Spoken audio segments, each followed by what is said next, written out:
right before my brother's wedding. My mother found a moment to confront me. She thrust a worn, stiff servant's apron into my hands and murmured, "You're not family, Haley. You are a temporary worker. It's time to contribute meaningfully." She believed she was downgrading a rebellious child. Unbeknownst to her, she was conversing with a two-star general, the hidden proprietor of the very land beneath her feet. The eviction notice had been prepared in advance. I'm Major General Haley Whitman. At 37, I found myself behind the wheel, making my way home. The tires of my Ford Explorer glided silently over the smooth asphalt, guiding me through the pristine, well-kept streets of McLean, Virginia. It was autumn, and the ancient maples created a stunning canopy of gold and crimson, a breathtaking, fiery ceiling over a world that had long stopped feeling familiar to me. Every twist felt both known and strange. After years spent in the dust of Afghanistan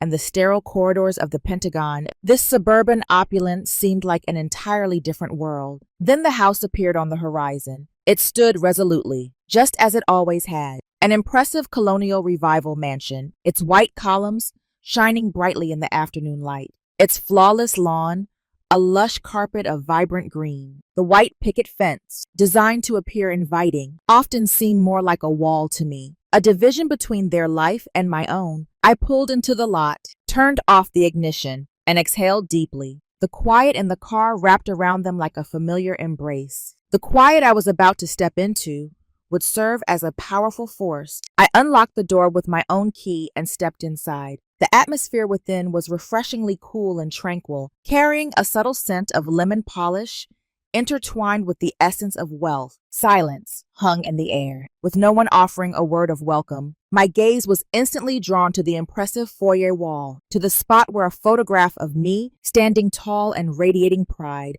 on my West Point graduation day, once adorned the space. It had vanished. In its stead, there was a grand, oil-painted portrait of my mother, Eleanor, alongside my younger brother, Liam. They stood together at a charity gala, my mother adorned in luxurious silk, my brother clad in a perfectly tailored tuxedo, their smiles exuding a polished, effortless charm that spoke of their achievements. I felt as though I had been completely wiped from existence. Eleanor stepped out of the living room, cradling a glass of shimmering pale gold Chardonnay in her hand. She stood alongside a woman dressed in a striking black pantsuit. I assumed it was the wedding planner. My mother's gaze, a striking blue like mine, yet more distant, scanned me from head to toe. Her eyes held on my unpretentious jeans and cozy sweater, a quiet, comprehensive evaluation that revealed my shortcomings. Then she spoke, her voice resonating clearly for the planner to catch every word, a display of nonchalant disregard. "Haley, your room is located upstairs, right beside the storage room. Please feel free to help yourself to towels from the linen closet." She pivoted without a second glance, diving back into her discussion on floral arrangements, treating me like a mere courier who had just delivered a package. I lingered for a moment in the marble-floored entryway, feeling like a specter in the home of my childhood. As the sun dipped below the horizon, the evening's performance unfolded with an air of anticipation. The home resonated with a subtle hum of influence, the whispers of my mother's close-knit group. They represented a carefully selected group of the city's most distinguished individuals, powerful figures, influential advocates, and corporate leaders, all enjoying my mother's fine wine while exchanging favors. I attempted to engage in dialogue, seeking common ground, yet it felt as though I were an observer, examining an unfamiliar and distant culture. That's when Eleanor came up to me, her smile radiant and unwavering. Like a tool of persuasion, she placed a delicate, pristine piece of paper into my palm. A simple apron. "Haley, my dear," she said, her voice a charming yet dangerous tune. "You're not familiar with most of the people here. I know. How about you help the staff with the hors d'oeuvres? You're used to serving, after all, aren't you?" The words hung in the air, a public indictment. A few of the nearby guests offered stifled, polite chuckles. I glanced over at Liam. He stood talking to a senator, and upon hearing our mother's words, he simply shrugged, a small dismissive gesture. Before turning back to his conversation about his latest architectural project, he was an accomplice in his indifference.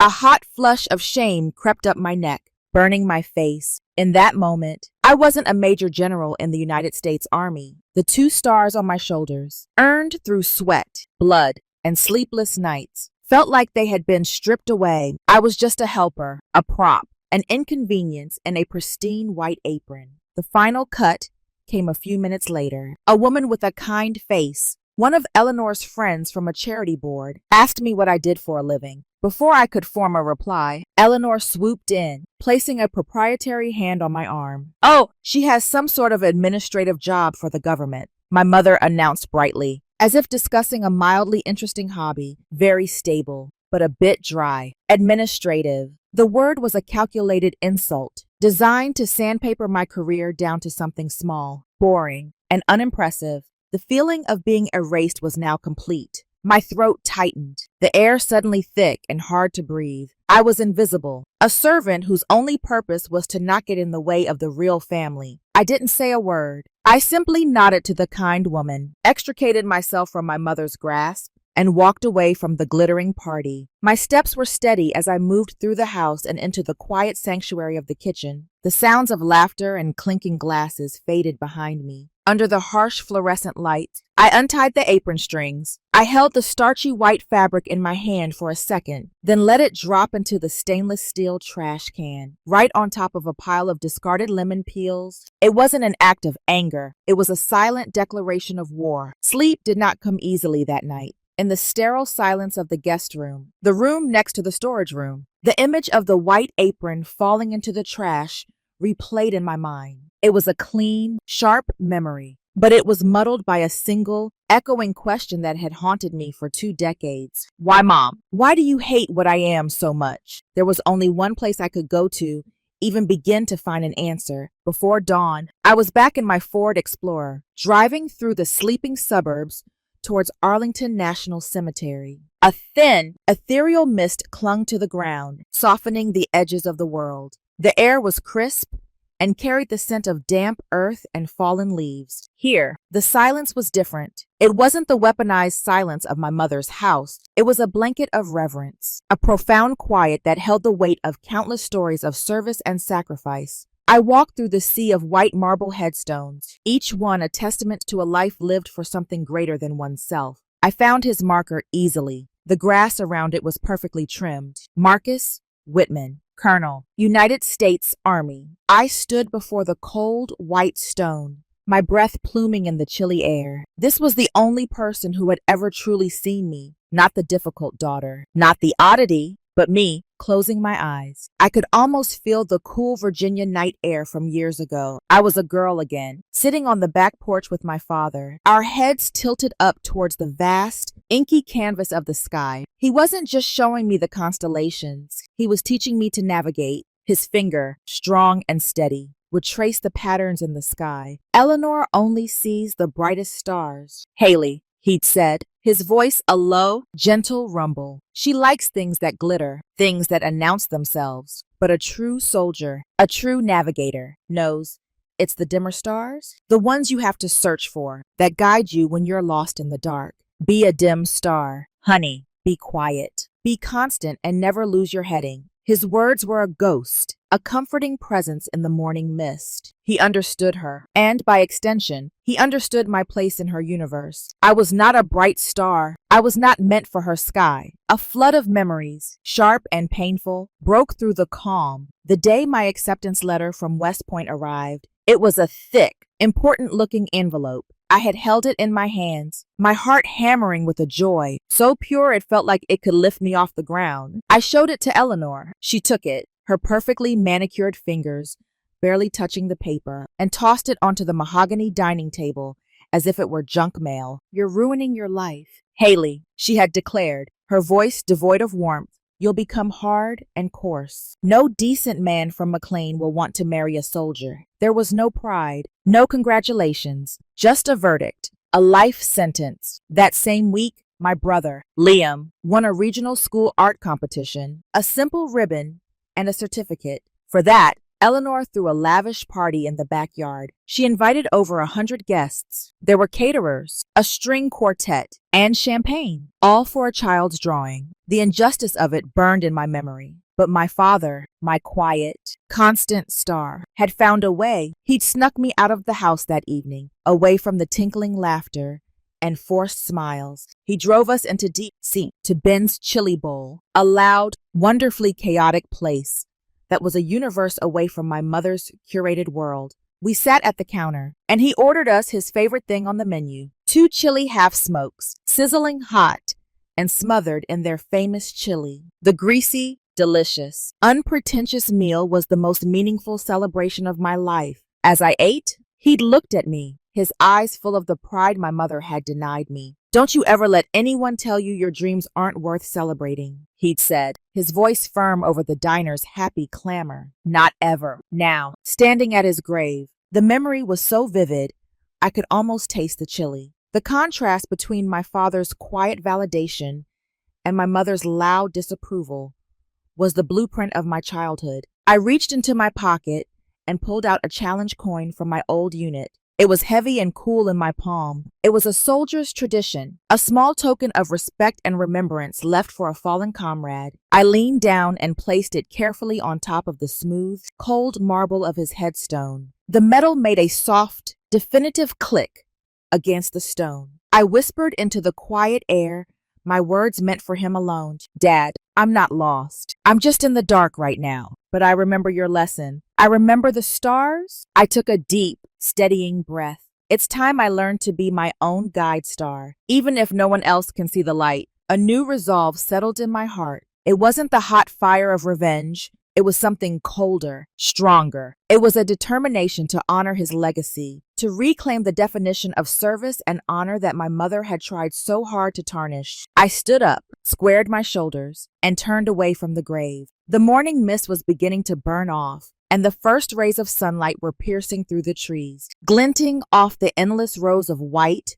I was walking out of the shadows, and I knew the path ahead would be my own. The path of a dim star, my father had called it, driving away from Arlington. I realized that my entire adult life had been lived on that path. It was a journey paved not with my mother's approval or my brother's easy successes, but with sweat, mud, and the stony silence of my family. The memories came back not as a gentle stream, but as a series of sharp, vivid snapshots. West Point, the endless nights spent shivering in the cold, wet mud during field exercises, my muscles screaming in protest, the grueling physical trials that pushed me to the edge of collapse, my lungs burning, my vision tunneling. I remember the subtle, corrosive condescension from some of the male cadets, the quiet shock on their faces when I not only kept up, but surpassed them in tactical simulations. Their surprise was a quiet fuel burning alongside my father's memory. Each small victory was a silent affirmation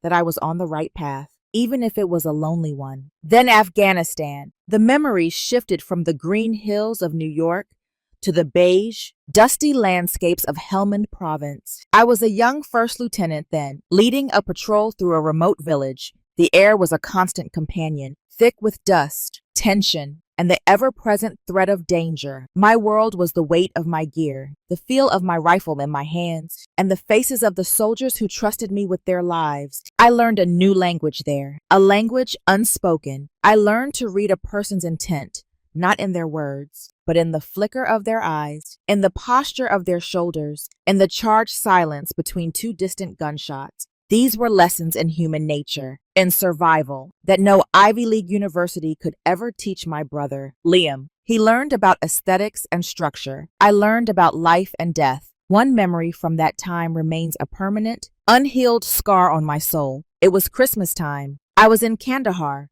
at the makeshift forward operating base, just hours after an ambush had cost me a good soldier. A young man from Ohio, with a picture of his high school sweetheart taped inside his helmet. I was bone-weary, grieving, and a million miles from anything that felt like home. I managed to get a video call through. The screen flickered to life, revealing our family living room in McLean. It was a scene from a holiday card. A towering, brilliantly lit Christmas tree, Eleanor and Liam laughing, glasses of eggnog in their hands. They were surrounded by warmth, comfort, and safety. My mother's smile faltered when she saw me. My face was caked in grime, my eyes hollow with exhaustion. She sighed, a sound of faint annoyance. "Oh, goodness, Haley, you look dreadful." Are you eating properly? That was her first question. Not. Are you safe? Not. Are you okay? Liam leaned into the frame, his face beaming. Hey sis, Mom just got me a new BMW for my promotion. The word struck me with physical force. A new car. A man I considered a brother was dead, and my own brother was celebrating a luxury vehicle. No one asked about the firefight.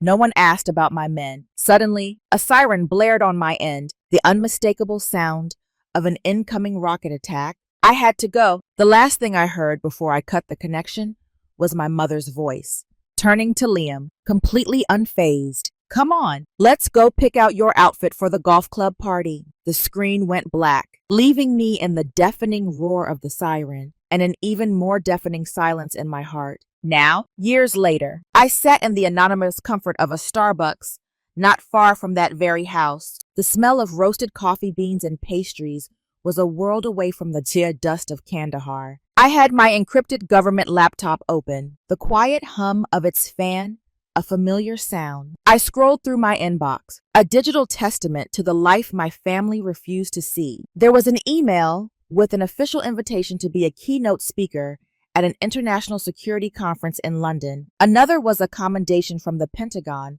on an intelligence brief I had authored, a brief that had directly influenced national policy. My work had weight. It had meaning. It was recognized at the highest levels. I took a sip of my black coffee. A bitter smile touched my lips. The world saw me as a general, a strategist, a leader. I was respected by my peers and trusted by my superiors. But in the magnificent colonial house just a few miles down the road, I was still the girl who wasn't good enough, the one who wasn't worth a celebration, the one who was best suited to wear an apron and serve the real guests. The world saw a general, but my family saw a ghost, a useful but ultimately invisible one. I was still sitting in that Starbucks, the bitter smile lingering on my lips as I stared at the commendation from the Pentagon on my laptop screen. The world saw me, but my family didn't. The familiar ache of that truth was settling in when a new email popped into my inbox. The subject line was simple, coffee,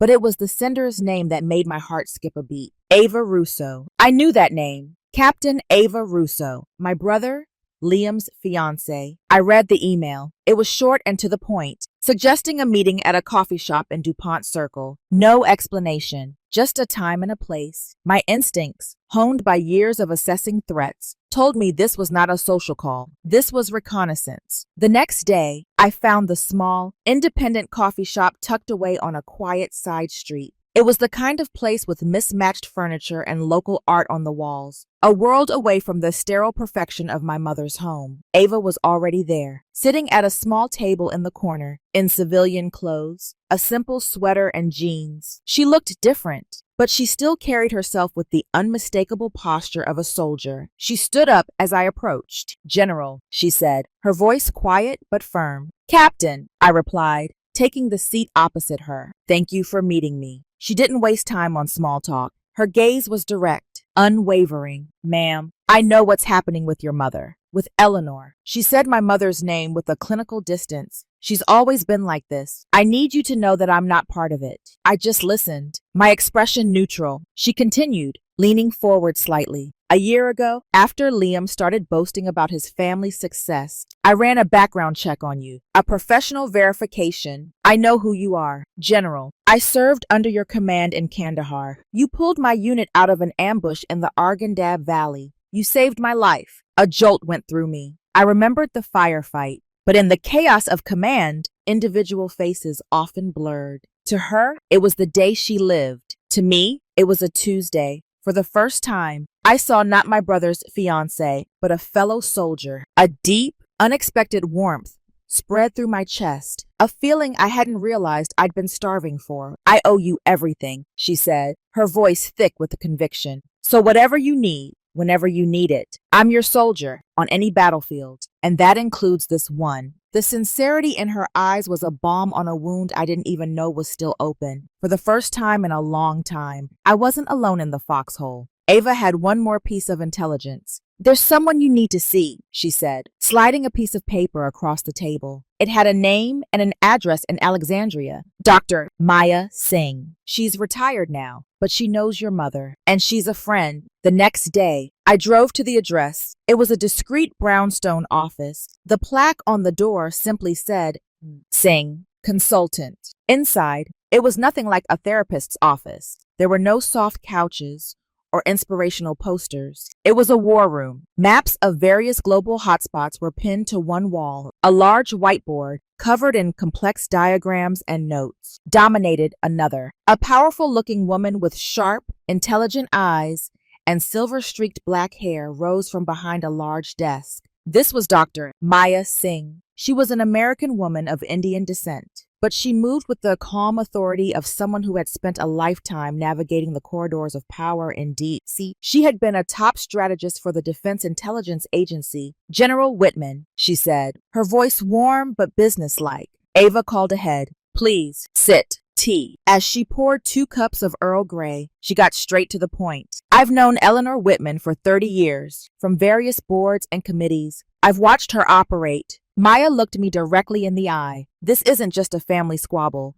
Haley, your mother isn't just attacking your feelings. She's conducting a systematic campaign of information warfare to erase your identity and seize your father's legacy. And we are going to fight back with the same weapons, truth and precision. The word we resonated in the quiet room. Maya opened a desk drawer and placed 2 small items on the polished wood between us. A digital voice recorder, no bigger than a tube of lipstick, and a black encrypted USB drive. Your mother operates on manipulation and lies spoken in private, Maya said, her voice steel. From now on, you gather intelligence, record everything, document everything. We are building a case, your case. That evening, the 3 of us met in Maya's war room, a major general, a captain, and a retired DIA strategist, a chosen family forged in shared purpose. There were no tears, no emotional hand-wringing. We talked tactics. Ava, using her access, pulled up the floor plans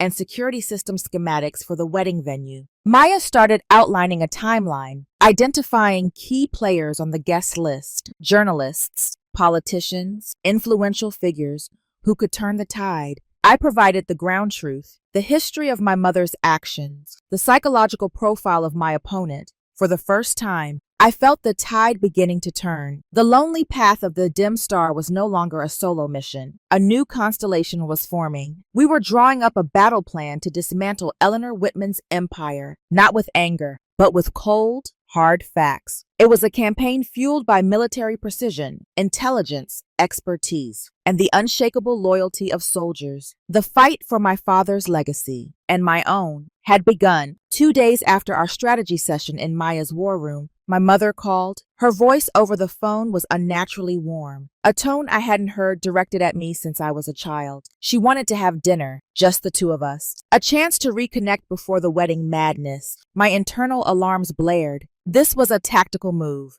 but Maya's words echoed in my mind. Gather intelligence. This was my first opportunity. I'd like that, I said, my own voice carefully neutral. Before leaving my temporary apartment, I took out the small, sleek voice recorder Maya had given me. With a quiet click, I activated it and slipped it into my clutch. I was no longer just a daughter going to dinner. I was an operative heading into hostile territory. Eleanor had chosen the inn at Little Washington. It was a legendary 3 Michelin star restaurant, nestled in the Virginia countryside, a place of extreme luxury and hushed tones. It was also incredibly public, a favorite haunt of senators and CEOs, a strategic choice. She knew I wouldn't make a scene there. The entire evening was a carefully constructed stage. She was already seated when I arrived, looking impeccable in a silk dress, a single strand of pearls at her throat. She smiled, a dazzling public relations smile that didn't reach her eyes. Haley, darling, you look well, she said, her gaze flicking over my simple black dress, a subtle judgment in the pause. The meal was a masterpiece of culinary art. Dish after dish arrived, each one a tiny, exquisite sculpture on a plate. A carpaccio of herb-crusted baby lamb with Caesar salad ice cream, a pan-seared sea scallop with a black truffle vinaigrette,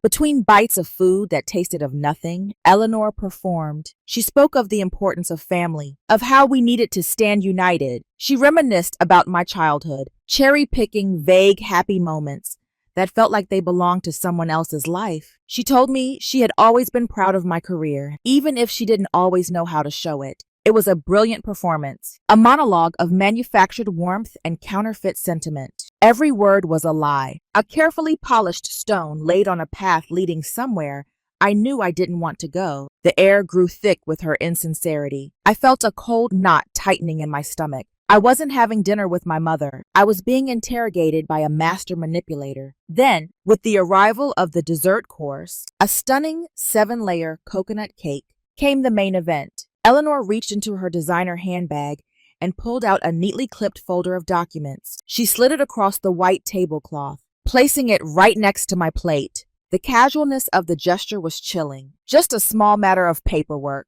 Dear, she said, her voice dropping to a conspiratorial whisper, light as a feather. To consolidate the family assets, it will make things so much easier to manage, and it will help Liam tremendously with his business ventures after the wedding. All you have to do is sign right here. My gaze fell to the folder. My heart began to pound. A hard, steady drum against my ribs. This wasn't about consolidation. This was an ambush. I could feel the weight of the small recorder in my clutch. I could hear Maya's voice. A clear, sharp command in my head. Never sign anything without your lawyer reviewing it. I opened the folder. The pages were dense with impenetrable legal jargon, but certain phrases jumped out. Relinquish all claims. Transfer of title. Irrevocable. This wasn't a consolidation. This was a surrender. This was an act of erasure, an attempt to sever me from the last physical piece of my father I had left. His house. The blood rushed in my ears. She was trying to steal my father's legacy from me over a plate of expensive cake. I took a slow, deliberate breath, steadying myself. I closed the folder and gently pushed it back across the table toward her. I think I'll need my lawyer to look this over first, Mother. The effect was instantaneous. Eleanor's perfect practice smile froze and then crumbled. Her eyes, which had been feigning warmth all evening, turned to chips of ice. The mask was off. A lawyer, she hissed, her voice low and venomous, a stark contrast to the elegant surroundings. Haley, we are family. Don't you trust your own mother? The classic manipulation, the appeal to a bond she herself had spent a lifetime destroying. This is a simple family matter. Don't be difficult and complicated. Just sign it. Her hand darted out, her fingers pressing down on the folder, an order disguised as a suggestion. I looked at her hand, then back up at her face, contorted now with a barely concealed fury. For the first time, I didn't feel hurt or shame. I felt a cold, clear-eyed clarity. The game was revealed. I stood up slowly, my movements calm and measured. I took $100 bill from my clutch and placed it on the table, more than enough to cover my share and the tip. I'll have my lawyer send it back to you once he's reviewed it, I said, my voice even and steady. Then I turned and walked away. I didn't look back. I could feel her enraged stare burning into my back as I crossed the dining room, my heels clicking softly on the polished floor. The hushed conversations of the other diners, the clinking of silverware, the entire bubble of a manufactured civility faded away. As I stepped out into the cool night air, I knew one thing for certain. The battle had officially begun, and I had just fired the first shot. The moment I stepped back into my temporary apartment after the dinner with Eleanor, I acted. There was no time for hesitation. My hands were steady as I took out my phone, laid the legal documents flat on the coffee table, and photographed each page. I sent the images to Maya in a secure message with a simple heading, "Tonight's dinner conversation." Then I sat and waited. The silence of the room, a stark contrast to the storm brewing inside me. The audio file from the recorder was already uploading to our shared encrypted drive. A few hours later, my phone rang. It was Maya. Her voice, usually so calm and strategic, was laced with cold fury. Haley, I've had my legal contact review these photos. This isn't a power of attorney. This is a full, unconditional waiver of your inheritance rights to the house. It's ironclad. She had it drawn up by a lawyer who specializes in contentious family disputes. She was trying to trick you into signing away your father's home. A wave of nausea washed over me. It was one thing to suspect. It was another to have it confirmed in such brutal, legal terms. She had intended to strip me of everything. As if on cue, a text message alert pinged. It was from Ava. There was no text, just a link. My finger trembled slightly as I tapped it. The link took me to a well-known local Virginia Society blog, the kind that chronicles the lives of the wealthy and powerful in the D.C. area. The headline seemed to leap off the screen, written in a bold, sanctimonious font. The Whitman family and the prodigal daughter, a sad tale. The article was a masterpiece of character assassination, anonymously sourced, but clearly fed by Eleanor. It painted me as a difficult and reclusive daughter who had abandoned her family to pursue a vague and unsettling career. It insinuated, with practiced insidiousness, that my time in the military had left me with psychological issues, making me unstable and prone to jealousy over my brother's impending marriage. It claimed I was actively trying to cause trouble for his wedding, but the worst part, the part that made the blood freeze in my veins, was the picture. They had found an old photo of me, taken right after a grueling 72-hour mission in a combat zone. I was exhausted, my face smudged with dirt, my eyes hollow. They had cropped it,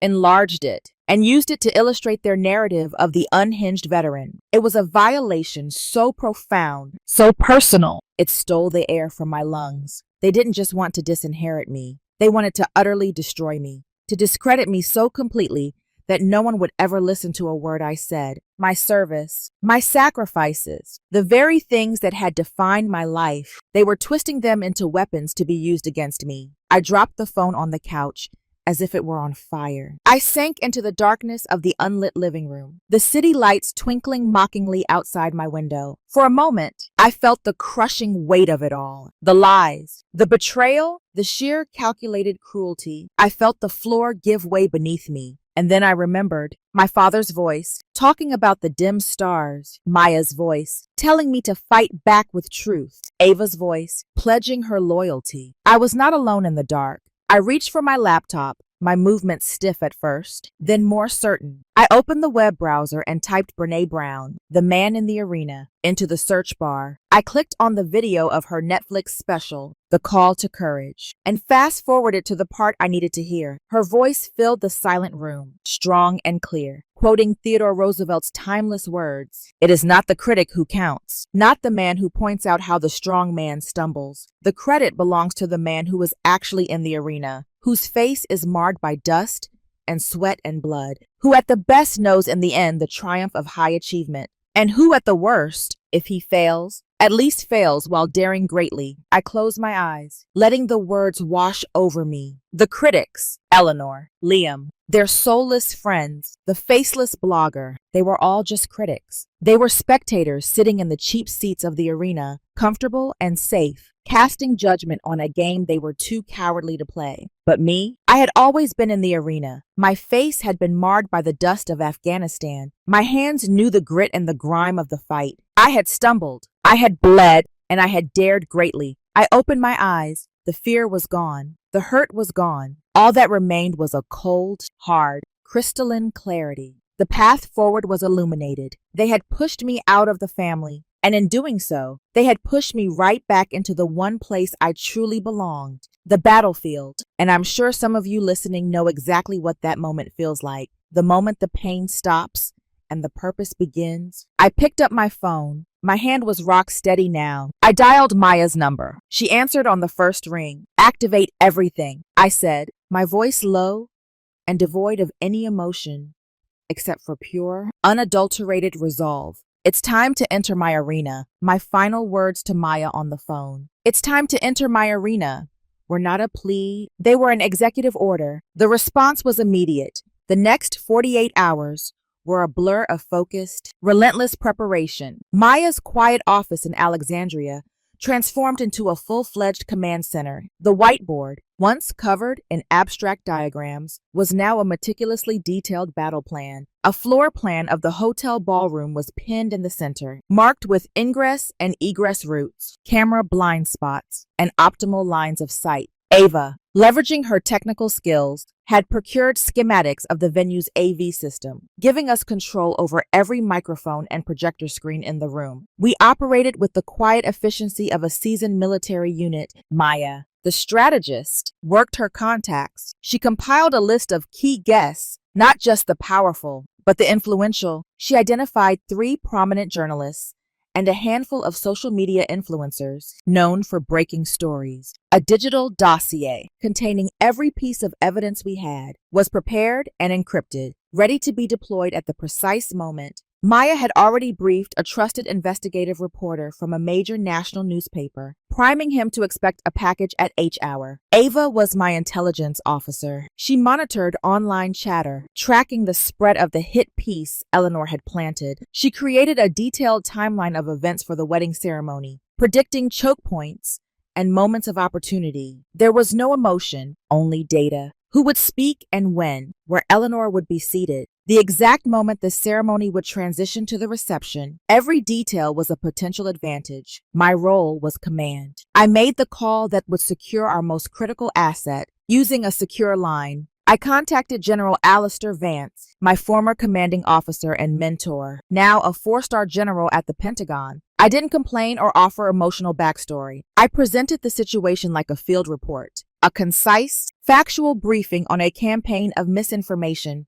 targeting a senior officer. Sir, I require 2 assets, I said, my voice steady. The unredacted after-action report for Operation Desert Aegis, and a formal video confirmation of my service record and decorations from the Pentagon. There was a pause on the other end of the line, a silence heavy with contemplation. General Vance was a man of few words, but immense integrity. I knew he understood the unspoken context. The files will be on a secure server for you within the hour. Major General, he finally said, his voice like gravel and steel. It's high time the full story of what you and your soldiers did in that valley was properly recognized. He didn't ask for more details. He didn't question my motives. That was the loyalty of the uniform, a bond forged in shared duty that my mother could never comprehend. The night before the wedding, I didn't sleep. The city lights of Alexandria bled through the blinds, but my focus was entirely within the 4 walls of my room. I had retrieved my Class A Army service uniform, the formal dress blues, from its garment bag. It was the uniform of ceremony, of tradition, of honor. Under the stark light of the desk lamp, I began the ritual of preparing my armor. I laid out the jacket and meticulously began to affix my decorations. Each medal, each ribbon, was a chapter in the life my mother had tried to erase. The Silver Star for gallantry and action during the very ambush Ava had survived. The Purple Heart, a silent testament to the shrapnel that had torn through my shoulder in a different firefight. A story I'd never even tried to tell my family. The Defense Superior Service Medal, the Legion of Merit, the Bronze Star. Each pin I pushed through the deep blue fabric was a memory, a fallen comrade, a sleepless night, a moment of terror, a surge of pride. They were a silent, metallic language that told the true story of my service. A story of sweat and blood, not the dry, administrative fiction my mother had created. I took out my portable steamer, the hiss of the hot vapor in filling the quiet room. I worked on every inch of the uniform, smoothing out every potential wrinkle, ensuring every crease was razor sharp, every line perfect. The polished brass buttons gleamed like gold coins. The 2 silver stars on each shoulder epaulette shone with a cold, hard light. This was more than just preparation. It was a transformation. I was shedding the ill-fitting costume of the difficult daughter they had tried to force upon me. I was stepping back into my own skin. When I was finished, I hung the uniform, a perfect effigy of honor and discipline. I stood before it, seeing not just a jacket, but the embodiment of my oaths. Eleanor had chosen her weapons, lies, manipulation, and public shame. I had chosen mine. I wasn't getting ready for a wedding. I was preparing for a reckoning. I wasn't putting on a dress. I was putting on my armor. The grand ballroom of the Four Seasons Hotel in Washington, D.C., was a sea of pastel silks, tailored tuxedos, and the soft glow of crystal chandeliers. A string quartet was playing something light and classical, a delicate soundtrack for the union of 2 influential families. My brother, Liam, stood at the altar, looking handsome and confident. My mother, Eleanor, sat in the front row, the perfect image of the proud matriarch, radiating a serene, regal calm. The ceremony had just begun. The procession was over. The minister was welcoming the guests, This was H hour. As planned, the grand oak doors at the back of the ballroom swung open, but the person who entered was not a late arriving guest in a flowing gown. It was me. I stepped into the room, and a shockwave of silence radiated outwards from the doorway. Every sound ceased. The music faltered, a single violin note dying in the air. The low murmur of the 300 guests evaporated. Every head turned, every pair of eyes locked onto me. I was not wearing a dress. I was wearing my armor. The deep blue jacket of my Army service uniform was immaculate. The brass buttons gleamed, and the rows of ribbons on my chest were a vibrant testament to a life they had tried to deny. The 2 silver stars of a major general on each shoulder seemed to catch and hold the light of the chandeliers. I saw my mother's face. Her serene smile froze, then cracked like fine china, dropped on a marble floor. The color drained from her cheeks, leaving behind a pasty chalk-white mask of horror. Beside her, Liam's jaw went slack.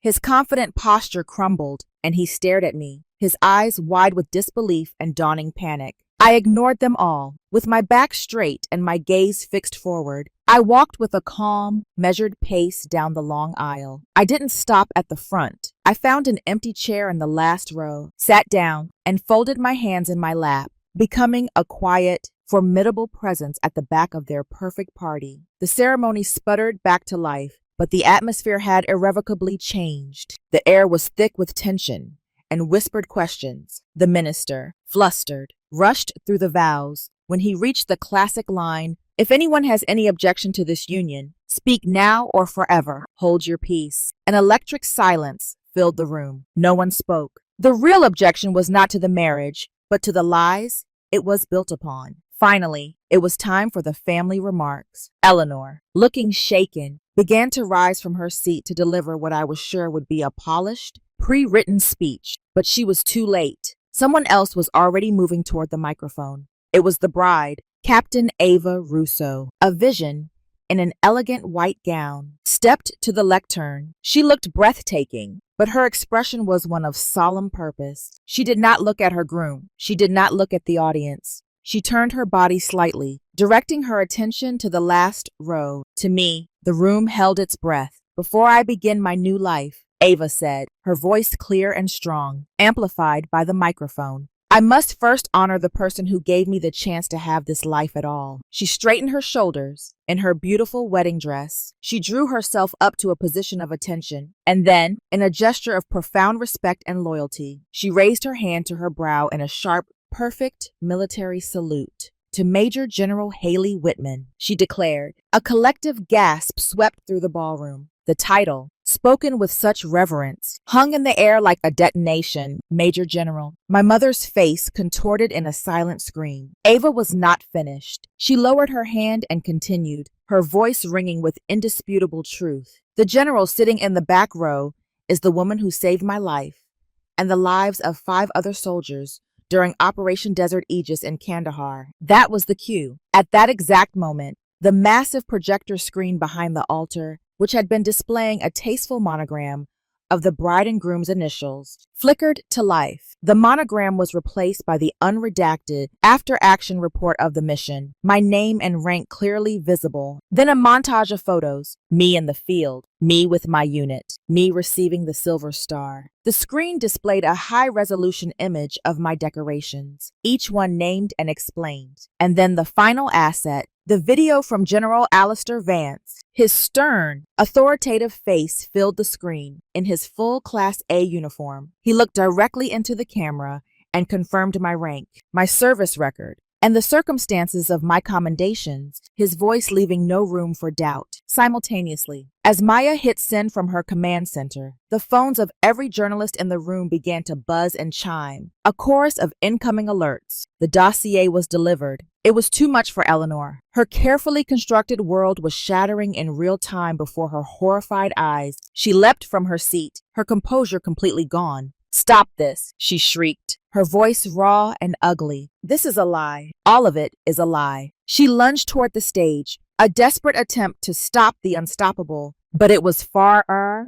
too late. From the stunned silence of the crowd, a single person began to clap, then another and another. It started slowly, then grew into a wave. A thunderous rolling ovation that shook the entire ballroom. The guests were getting to their feet, not for the bride and groom, but for the soldier in the back row. They were applauding the truth. They were applauding a hero who had finally been seen. I sat perfectly still in my chair. In the heart of the storm, I had unleashed and let the sound of my vindication wash over me. In the aftermath of the thunderous applause, an unnerving silence fell within me. The adrenaline that had surged through my veins ebbed away, leaving behind a profound, hollow exhaustion. I slipped out of the ballroom unnoticed in the ensuing chaos, leaving the wreckage of my family's perfect evening behind. The battle was over, but now came the aftershocks. The next morning, the storm broke. My story was on the front page of the Washington Post. Above the folds, the headline was stark.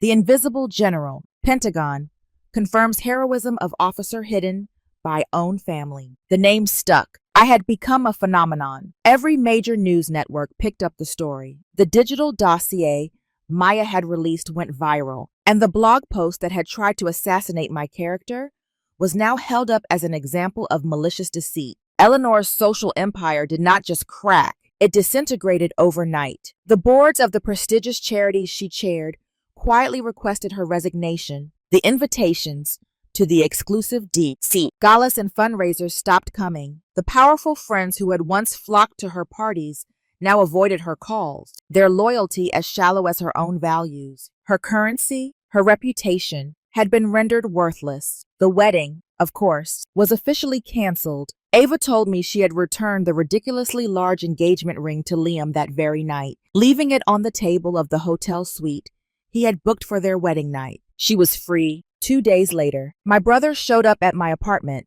Liam looked terrible. His usually perfect hair was a mess. His expensive clothes were rumpled, and there were dark circles under his eyes. He looked like a man who had seen his gilded world collapse. He stood in my doorway, not with an apology, but with an accusation. "You ruined everything," he said, his voice a ragged whisper of disbelief. "Everything. Did you have to do it like that?" I looked at my little brother, the boy I had once protected on the playground, the man I had tried to love, despite the wall my mother built between us. And for the first time, I saw him with perfect painful clarity. I saw not a victim, but a willing accomplice. I saw the weakness, the entitlement, the profound selfishness that had allowed him to stand by and watch me be erased time and time again. There was no remorse in his eyes, only self-pity. The last vestiges of sisterly affection inside me withered and died. "No, Liam," I replied, my voice calm and devoid of the anger he so clearly expected. "I didn't ruin anything. I just turned on the lights. Mom's lies and your silence. Your complicity is what ruined everything. You chose your side a long time ago." He just stared at me, his mouth opening and closing with no sound coming out, like a fish out of water. He was stunned not by my words, but by the fact that they held no anger, no room for argument. They were simply a statement of fact. I closed the door gently in his face. The soft click of the lock, a definitive, final sound. It was the closing of a chapter I should have ended years ago. The final piece of business was the house, my father's house, the stage for all of Eleanor's vanities. My lawyer, a sharp, no-nonsense man recommended by Maya, drafted and sent the official notice. It wasn't an eviction. That would have been a cruel, vengeful act. And my mission was about justice, not revenge. The notice was far more strategic. It informed Eleanor that as the legal owner of the property, I would not be forcing her to leave. Instead, effective immediately, she would be required to pay monthly rent at the current fair market value for a property of that size in McLean, Virginia. It was a substantial sum. Furthermore, the document stipulated that 100% of that rent money would be paid directly from her account into a charitable trust I had established, the Colonel Marcus Whitman Legacy Fund, dedicated to providing scholarships for the children of fallen and wounded service members. My father's house would no longer be a monument to social climbing and empty prestige. It would become what he would have wanted, a true legacy of service. It would educate children. It would support families who, like mine, had sacrificed for this country. It would be a source of honor. My mother could continue to live in her palace, but now it would be a gilded cage, a constant, monthly reminder of her defeat. She would be funding the very values she had spent her life despising. I had drawn my new boundary. It wasn't built of bricks and mortar, or of anger and resentment. It was built of truth, of justice, and of the law. It was a wall she could never tear down. Standing there in my quiet apartment, I finally understood what a true inheritance was. It wasn't a house, it was the strength to protect what you hold sacred. The storm passed, the news cycle moved on, and in the quiet aftermath, I began to understand the nature of peace. It wasn't the absence of conflict, but the presence of a quiet, internal alignment. The war for recognition was over because I no longer needed it from the outside world. Several months later, an invitation arrived that felt like a message from my father himself. I was asked to be the keynote speaker at the graduation ceremony for the United States Military Academy at West Point. Standing on that historic rostrum, looking out at the sea of cadets in their crisp gray uniforms, the long gray line, I felt my father's pride swell within me. This was the moment he had always envisioned for me. As I gazed into their youthful, enthusiastic expressions, it became clear to me that discussing traditional warfare was not an option. They would discover the truth in due time. I discussed a unique form of struggle. We prepare you here for the challenges that lie ahead, I stated, my voice unwavering as I addressed the audience from the podium. Yet, I want to share that often, the toughest battles you will face are the ones that unfold right in the heart of your own home. The bravest thing one can do isn't merely standing against adversaries, but rather, it's the act of revealing the truth to those who are meant to care for you. Honor transcends mere words stitched onto our banners. It is a line you need to establish to safeguard your own spirit. As I gazed upon the future leaders of the Army, a deep sense of tranquility washed over me, almost catching me off guard. I was handing them the map I had always longed for, the one my father endeavored to sketch for me among the constellations. Upon my return to my apartment in D.C., I found an email eagerly awaiting my attention. It didn't come from the Pentagon or any news agency. It came from a modest foundation known as Solace for Soldiers' Kids, a scholarship fund I had been discreetly supporting for years with a part of my earnings. It was my hidden gift, a subtle gesture of kindness that remained unseen by all. The email included a brief video clip. I pressed play. A young woman graced the screen, her face glowing with a joy so vibrant it felt infectious. She found herself in a space reminiscent of a college dorm room, a university banner draped across the wall behind her. "Hello," she started, her voice barely above a whisper. "I'm Sarah, and my father was Sergeant David Jensen. He lost his life while serving in Iraq. I heard that this video could reach the generous individual who supported my scholarship." She inhaled deeply, her gaze glistening with unfallen tears. "I simply wanted to express my gratitude. Throughout my entire existence, I've often felt the weight of others' sympathetic gazes upon me. My mother juggles 2 jobs. Attending college seemed like a distant fantasy. Yet, you had faith in me. To the one who has faith in me, I am truly grateful." In moments when others turned away, the video has come to a close. I found myself alone in the quiet of my apartment, tears cascading down my cheeks. But those tears were not born from sorrow or anger. They were tears of genuine, unfiltered joy. The headlines, the crowd's cheers, the inevitable capitulation of my mother. This was the only thing that truly counted. This one sincere expression of gratitude from a girl I would never encounter. This was the moment. This was my true inheritance. It's not the accolades I wear, but the subtle difference I can make in a life that goes unnoticed and unrecognized. I was the faint light in my father's life,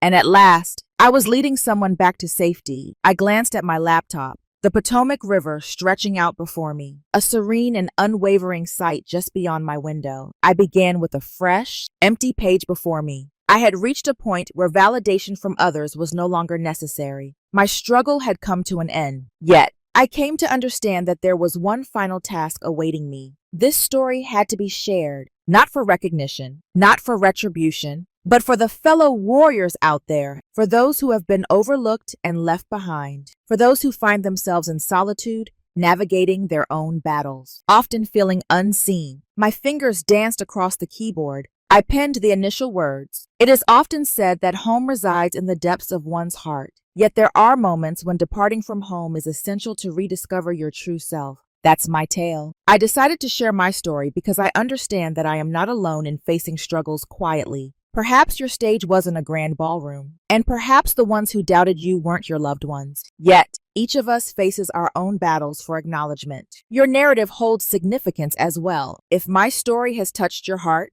I would love to hear your reflections in the comments below. If you're eager to explore more tales of resilience and courage in challenging times, be sure to subscribe to our channel. I appreciate your attention. You're never truly on your own.